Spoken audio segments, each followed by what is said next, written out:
بسم اللہ الرحمن الرحیم۔ ایک روایت جو بہت ہی مشہور ہے، اور یہ واقعہ واقعی بڑا عجیب نمونہ ہے صحابیات کے باب میں، ہمارے لیے بہت درس عبرت رکھتا ہے، اور یہ کوئی نیا واقعہ نہیں ہے، آپ بارہا سن چکے ہیں، لیکن اس پر سن کر مزید غور کیجیے۔ وہ یہ حدیث ہے کہ ان ابا طلحہ، حضرت انس بن مالک رضی اللہ تعالیٰ عنہ کی لمبی حدیث ہے، کہیں مختصر اور کہیں مفصل، کہ بخاری، مسلم، احمد، نسائی، ابن ماجہ، ابو داؤد سب میں ہے، یہ احمد کے الفاظ ہیں، مسند احمد کے۔ اللہ کے وہ کہتے ہیں کہ ان ابا طلحہ مات لہ ابن، ابو طلحہ کا ایک بیٹا گزر گیا، وفات پا گیا، بیمار تھے، انتقال ہو گیا، ان کا نام عمیر تھا۔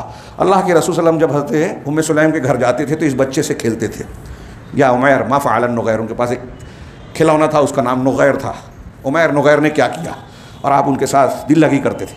اس کی وفات ہو گئی، فقالت ام سلیم، تو ام سلیم نے کہا لا تخبروا ابا طلحہ، ابو طلحہ کو یہ بات گھر میں کوئی بتائے گا نہیں کہ بچے کا انتقال ہو گیا ہے، حتی اکون انا الذی اخبرہ، یہاں تک کہ میں ہی وہ بنوں جو حضرت ابو طلحہ کو اس کی خبر دے گی۔ فسجت علیہ، ان پر کپڑا لپیٹا، بچے کی لاش کو کپڑے میں لپیٹ دیا اور اسے اس طرح سے بستر کے کنارے ڈال دیا کہ دیکھنے میں لگے کہ سویا ہوا ہے۔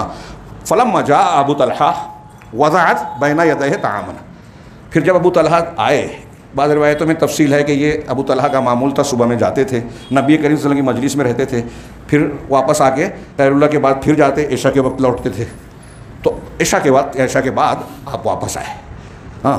تو ابو طلحہ سے کے سامنے حضرت ام سلیم نے کھانا رکھا، ووضعت بین یدیہ طعاما فاکل، ابو طلحہ نے کھانا کھایا، ثم تطیبت لہ، پھر ان کے لیے خوشبو لگائی تھوڑی دیر کے لیے۔ یہاں یہ بخاری کے احمد کے الفاظ ہیں، بخاری میں بھی ہیں، صحیح مسلم کی ایک حدیث میں ہے کہ پھر حضرت ام سلیم نے اس طرح اپنے آپ کو سجایا، یعنی وہ کیا کہیں گے، آرائش اور زیبائش اختیار کی، جیسا اس سے پہلے عام طور سے اپنے شوہر کے لیے کرتی تھیں، اس سے بڑھ کر اس رات میں کیا، اپنے آپ کو سجایا سنوارا۔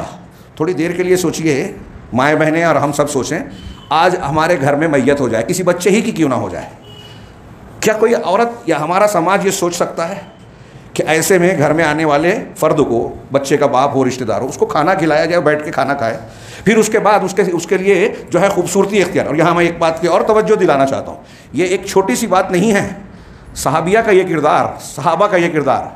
حضرت ابن عباس کا ایک جملہ ہے، جب وہ آیت پڑھتے تھے وَلَهُنَّ مِثْلُ الَّذِي عَلَيْهِنَّ بِالْمَعْرُوفِ، کہ عورتوں کا بھی مردوں پر ویسے ہی حق ہے جیسے مردوں کا عورتوں پر ہے، دونوں کے حقوق ہیں۔ تو حضرت ابن عباس کہتے ہیں کہ جب میں نے یہ پڑھا تو میں نے سمجھ لیا کہ جس طرح ہم یہ چاہتے ہیں کہ ہماری بیوی ہمارے سامنے سج دھج کر، بن سنور کر، خوبصورت بن کے، زیب و زینت کے ساتھ آئے اور ہمیں دیکھنے میں اچھی لگے، ایسے ہی ہماری بیوی یہ چاہتی ہے کہ ہم اچھی حیات پہ رہیں۔ لہٰذا میں اپنی بیوی کے لیے بنتا سنورتا ہوں، مردانہ انداز میں، عورتوں والا طریقہ نہیں۔ آج ہمارے ہاں لوگ ایسے ہی سمجھتے ہیں، مردوں کی شان جو ہے مردوں کے اعتبار سے، تو میں سنورتا ہوں، صفائی اور خوبصورتی، خوشبو وغیرہ استعمال کیا جائے۔ یہاں حضرت ام سلیم کا، اور کیسے موقع پر یہ ہے، آج ہمارے یہاں خواتین کو یہ سبق پڑھانے کی بہت شدید ضرورت ہے۔ جس چیز کے آپ کے شوہر مستحق ہیں، آپ اسے دوسروں کے لیے کرتی ہیں۔ گھر میں سنورنا چاہیے، شوہر آپ کے لیے اہم ہے، آپ کی دنیا ہے، وہ مقام اس کا ہے کہ اللہ کے رسول نے صلی اللہ علیہ وسلم نے فرمایا کہ اگر کسی کو سجدے کا حکم اللہ کے علاوہ دیتا تو بیوی کو کہتا شوہر کو کیا مقام ہے، اس مقام کو سامنے رکھا جائے، اور پھر اس کے حقوق کو آپ کی زندگی میں اگر آپ شوہر کو خوش کرتے ہیں، اس کی پسند کی چیزوں کو اختیار کرتے ہیں، تو اس کا فائدہ آپ ہی کو ملنے والا ہے۔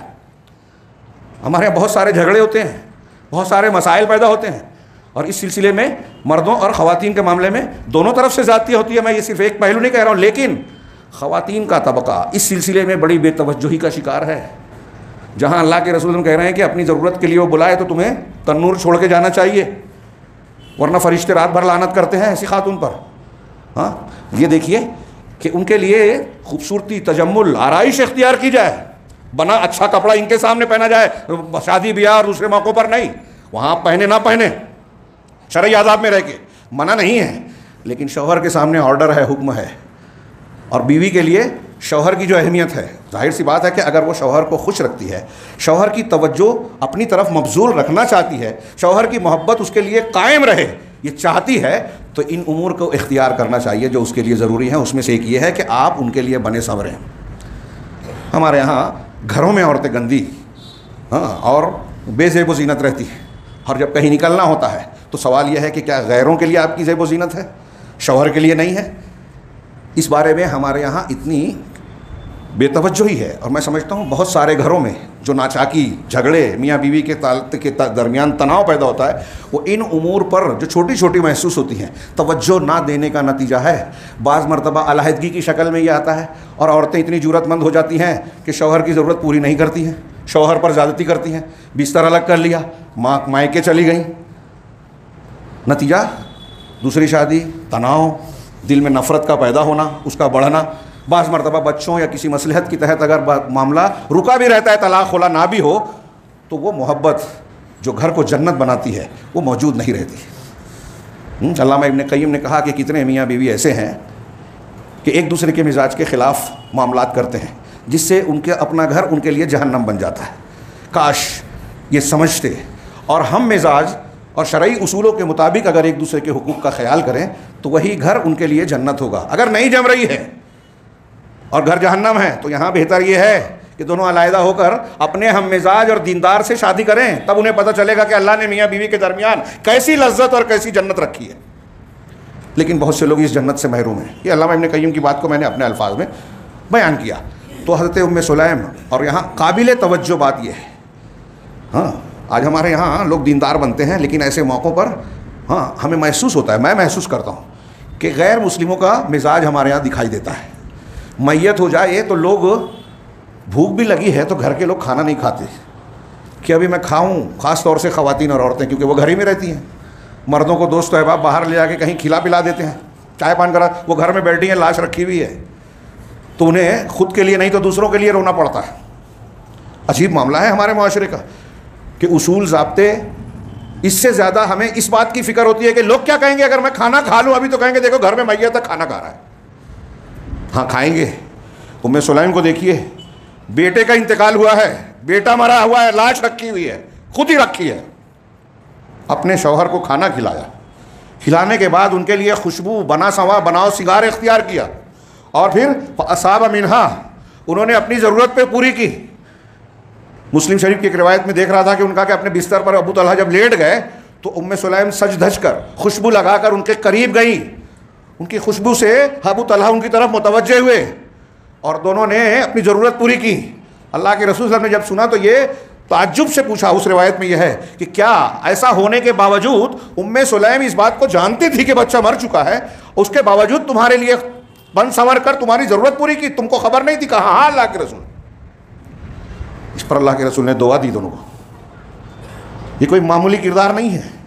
اور یہاں آپ غور کیجئے کہ ایک عورت کا، ایک صحابیہ کا صبر و ضبط، اللہ کی تقدیر پر راضی رہنے کا مزاج کتنا اعلیٰ ہے، کتنا بھرپور ہے، آج ہم سوچ نہیں سکتے۔ ہمارے بچے، ہمارے یہاں ہر معاملے میں تو لوگ دیکھتے ہیں کہ لوگ کیا کہیں گے، اگر ایسا کر لیں تو لوگ کیا کریں گے، شادی میں یہ نہ کیا تو لوگ کیا کہیں گے، وہ نہ کیا، اور لوگ نہ بلانے پہ ناراض بھی ہو جاتے ہیں۔ غیر اسلامی مزاج۔ دوسری شادی بری بات ہے، ہمارے یہاں یہ مزاج ہے، جس کا اللہ نے حکم دیا، رسول نے عمل کیا، وہ ہمارے نزدیک ناقابل قبول ہے۔ اب اگر کوئی عورت یہ کام جو حضرت ام سلیم نے کیا تھا، پوچھیے، اپنے غور کیجئے کہ آج کے سماج میں، آج کے دور میں کوئی عورت، مسلمان عورت اگر یہ عمل کرے تو ہم لوگ کیا بولیں گے اسے، لوگ کیا کہیں گے؟ لوگوں کو وہ کہنا چاہیے جو حضرت ام سلیم رضی اللہ تعالیٰ عنہ کے بارے میں اللہ کے رسول صلی اللہ علیہ وسلم نے کہا کہ اللہ تمہاری اس رات میں برکت دے، تم دونوں کی۔ خوشبو اختیار کی، ضرورت پوری کی، اور اس کے بعد اپنے بیٹے سے چمٹ گئی۔ پھر اس کے بعد کہا، حضرت ام سلیم کا انداز دیکھیے، فقالت یا ابا طلحہ، اے ابو طلحہ، ان آل فلان استعاروا من آل فلان، کہ فلاں گھر کے لوگوں نے فلاں گھر کے لوگوں سے کچھ چیزیں عاریتاً لی تھی ودیت کے طور پر، لیس لہم ذالک، تو کہا فبعثوا الیہم، جن سے لی تھی ان لوگوں نے آدمی بھیجا اور کہا ابعثوا الینا بعاریتنا، ہم نے جو عاریت کے طور پر، ادھار کے طور پر آپ کو دیا تھا وہ ہم کو واپس لوٹا دو۔ فابوا ان یردوها، تو اس گھر کے لوگوں نے اسے واپس لوٹانے سے انکار کر دیا۔ فقال ابو طلحہ، یہ سن کر ابو طلحہ نے کہا کہ لیس لہم ذالک، ان کو یہ حق نہیں ہے۔ ان العاریۃ مؤدات الی اہلھا، عاریہ میں، ادھار میں، امانت کے طور پر جو چیز دی گئی ہے وہ اس کے مالک کی طرف لوٹائی جائے گی۔ یہاں میں ایک چیز بیان کرنا بھول گیا، یہ اس روایت کے الفاظ میں نہیں ہے، لیکن بعض روایتوں میں مجھے یاد پڑتا ہے، بخاری مسلم کی روایتوں میں بھی لفظ ہے کہ حضرت ابو طلحہ جب گھر میں لوٹے، بچہ پہلے سے بیمار تھا، تو اس کے بارے میں پوچھا کہ بچہ کیسا ہے، اس کی حالت کیسی ہے. تو حضرت ام سلیم رضی اللہ تعالیٰ عنہ کا جواب تھا کہ جب سے بچہ بیمار پڑا تھا اس سے لے کر اب تک اب سب سے زیادہ سکون سے ہے. یعنی اس کی وفات ہو چکی تھی، اس اعتبار سے وہ تکلیف سے نکل گیا. حضرت ام سلیم کا مطلب یہ تھا. لیکن حضرت ابو طلحہ نے یہ سمجھا کہ بچہ بیماری سے اب ٹھیک ہو گیا ہے، افاقہ ہو گیا ہے.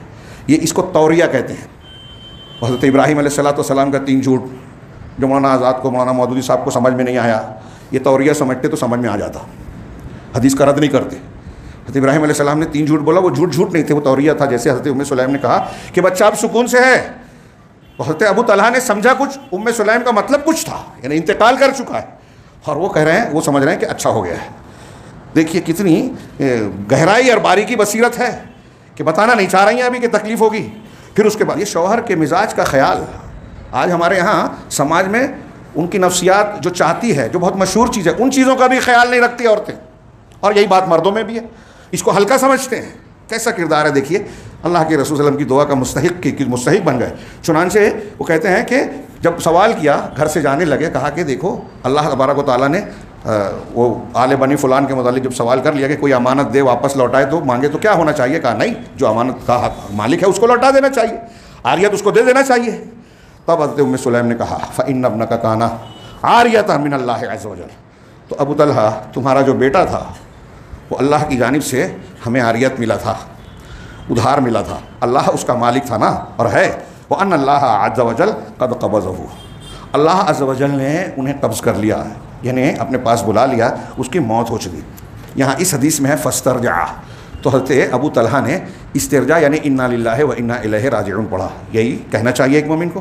لیکن دوسری روایتوں میں یہ بھی ہے کہ ان کو ام سلیم رضی اللہ تعالیٰ عنہ کے رویے پہ پہلے ناراضگی ہوئی.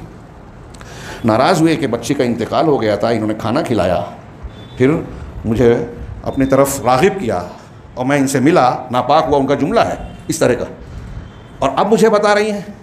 تو بعض روایتوں میں ہے کہ خود رسول اللہ صلی اللہ علیہ وسلم کو شکایتاً یا خبر کے طور پر بتایا کہ ایسا ایسا کیا ام سلیم نے، اور پھر آپ نے تعجب سے پوچھا. لیکن اس روایت میں ہے کہ فقال انس فاخبر النبی صلی اللہ علیہ وسلم بذلک، اللہ کے نبی صلی اللہ علیہ وسلم کو اس کی خبر دی گئی. فقال بارک اللہ لہما فی لیلتہما، کہ اللہ ان کی اس رات میں ان کو برکت دے. اور جب حضرت ابو طلحہ گئے انہوں نے بتایا تو آپ نے ان سے بھی کہا کہ اس رات میں اللہ تعالیٰ تم دونوں کو برکت دے. قالا پھر اس کے بعد جو ہے روایت میں تفصیل ہے، وقت زیادہ ہو چکا ہے، کہ حضرت ام سلیم رضی اللہ تعالیٰ عنہ کہ اللہ کے رسول صلی اللہ علیہ وسلم کی اس دعا کی برکت سے حمل ٹھہرا. اور پھر ایک واقعہ ہے کہ حضرت ام سلیم اور ابو طلحہ سفر میں تھے، ان کو درد ہوا، ابو طلحہ افسوس کیے، آپ نے کہا کہ کوئی بات نہیں، بھیج دیا جائے. ان کو گھر بھیج دیا گیا. اور پھر بعد میں پتہ چلا حضرت ام سلیم رضی اللہ تعالیٰ عنہ کے بچے کی ولادت ہوئی، بچہ پیدا ہوا. آپ نے حضرت انس کو بلایا اور کہا کہ اس کو کچھ نہ کھلایا جائے جب تک کہ اللہ کے رسول صلی اللہ علیہ وسلم کے پاس نہ پہنچایا جائے. تو کپڑے میں لپیٹ کر دیا. رسول اللہ صلی اللہ علیہ وسلم کے پاس حضرت انس اپنے بھائی کو لے کر پہنچتے ہیں، ابھی پیدا ہوا ہے، منہ میں کچھ بھی ڈالا نہیں گیا ہے. پہنچتے ہیں، اللہ کے رسول صلی اللہ علیہ وسلم کے ہاتھ میں ایک داغنے والا، جانوروں پہ علامت ڈالنے والا اوزار تھا. اس کو دیکھا تو کہا لگتا ہے کہ ام سلیم نے بچے کی پیدائش کی ہے، ولادت ہوئی ہے ان کے ہاں. حضرت انس نے کہا ہاں اللہ کے رسول. آپ نے وہ سامان رکھا اور کہا کہ مجھے دو. گود میں لیا اور پوچھا کہ کھجور ہے، تو انہوں نے اجوا کھجور کا ایک ٹکڑا دے کر بھیجا تھا. اللہ کے نبی صلی اللہ علیہ وسلم نے کھجور لی، اپنے منہ میں اس کو چبایا، اچھی طرح اپنے لعاب کو ملایا اور پھر نکال کر بچے کے منہ میں ڈالا، اور بچے نے اس کو چوسنا اور منہ میں پھیلانا شروع کر دیا. اللہ کے رسول صلی اللہ علیہ وسلم دیکھ کر مسکرا اور کہا کہ دیکھو یہ انصار کس طریقے سے کھجور کو پسند کرتے ہیں. انصار کا بچہ ہے، کھجور منہ میں ڈالی چوسنے لگا. اور کہتے ہیں کہ اللہ کے رسول صلی اللہ علیہ وسلم نے وہ تہنیک جو کی بچے کے منہ میں ڈالا، اس کے بعد جو ہے اس کی اور پھر اس کا نام عبداللہ رکھا اور کہا کہ انصار میں یہ سب سے افضل نوجوان بنا. یہ حضرت ام سلیم کے کردار کا ایک پہلو، صبر، اللہ کی قضاء اور قدر پر راضی رہنے کا مظاہرہ، اور ان کا یہ ایمانی کردار. جنگ میں السلام علیکم. ویڈیو پسند آنے پر اپنے دوستوں کے ساتھ واٹس ایپ اور سوشل میڈیا پہ ضرور شیئر کریں.